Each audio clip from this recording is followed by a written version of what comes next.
네, 윤석열 대통령이 3박 5일 나토 정상회의 일정을 마치고 귀국했습니다. 윤 대통령은 기내 간담회에서 대중관계에 대한 우려에 어느 국가든 규범에 반하면 규탄을 하고 제재할 뿐이라면서 국가에 따라 호불호가 있을 수 없다고 강조했습니다. 취재기자 바로 연결해보죠. 박서경 기자.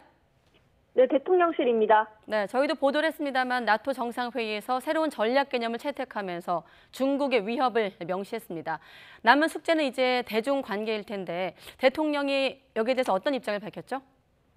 네, 윤 대통령은 관련 질문을 받고 보편적 원칙과 규범을 내세웠습니다. 먼저 들어보겠습니다.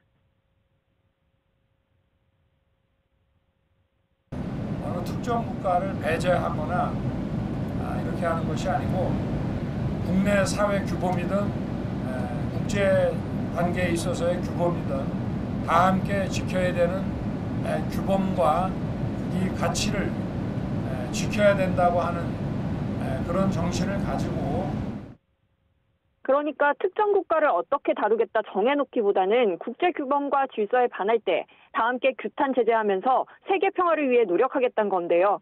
또 만약 그 국가가 이를 받아들이면 함께 평화를 위해 노력하면 될 뿐 어떤 국가를 배제하는 게 아니라고 했습니다. 특정 국가의 문제가 아니라 보편적인 질서라는 걸 강조한 겁니다. 일본과의 관계에 대해서는 양국이 미래를 위해 협력할 수 있다면 과거사 문제도 충분히 풀릴 거라 믿는다고 답변했습니다. 네. 자, 그리고 공식 일정만 16개. 윤석열 대통령이 빡빡한 일정들을 소화했는데 가장 의미 있던 일정으로는 어떤 일정을 꼽았습니까? 네, 윤 대통령은 가장 의미 있던 일정으로 4년 9개월 만에 열린 한미일 정상회담을 꼽았습니다. 한미일 정상회담에서는 북핵 대응을 위한 군사적 안보 협력 체계에 합의를 봤다고 밝혔는데요. 들어보겠습니다. 상당 기간 동안 중단됐던 어떤 군사적인 안보 협력 이런 부분들이 다시 재개가 되는 것이 바람직하다는 그런 원칙론에 저희가 합치를 봤다고 할 수 있습니다.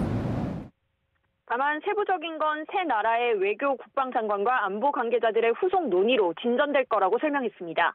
또 본 일정이었던 나토 동맹국 파트너국 정상회의에서 각국 정상의 안보 현안 입장을 들은 것도 의미 있었다고 했는데요. 각국 정상이 주로 언급한 주제는 우크라이나 사태와 북핵 문제였고 특히 북핵에 대한 강경한 대응과 한반도의 엄중한 긴장 관리가 필요하다는 입장을 확인했다고 언급했습니다. 네, 안보 문제가 중심이었습니다만 경제 외교도 이번 해외 방문에서 중요 부분을 차지했는데 어떻습니까? 원전이나 방위 산업 이런 데에 대한 얘기는 없었습니까? 네, 윤 대통령은 폴란드, 체코 등 각국과의 양자회담에서 우리나라 원전에 대해 자신 있게 설명했다고 말했는데요. 한국 원전이 세계에서 가장 값싸고 안전하고 신속하게 시공을 완료할 수 있다며 한국의 제안이 가장 합리적이라는 걸 보고받아 보면 알 거라고 각국 정상회의에 강조했다고 했습니다. 또 우크라이나 사태로 자국 국방을 강화하기 위한 방위 산업에 관심 있는 국가가 많았고 우리나라와 초기부터 함께 연구 개발에 기술을 공유하고자 희망하는 경우가 많았다며 관계 장관이 세부적인 협의를 이어갈 거라고 언급했습니다. 2030 부산 세계 박람회 유치에 대해선 만나는 정상들에게 늘 얘기했다며 특히 해당 국가의 산업 성과를 가장 잘 홍보할 수 있는 곳이 바로 한국이라고 강조했다고 전했습니다. 지금까지 용산 대통령실에서 YTN 박서경입니다.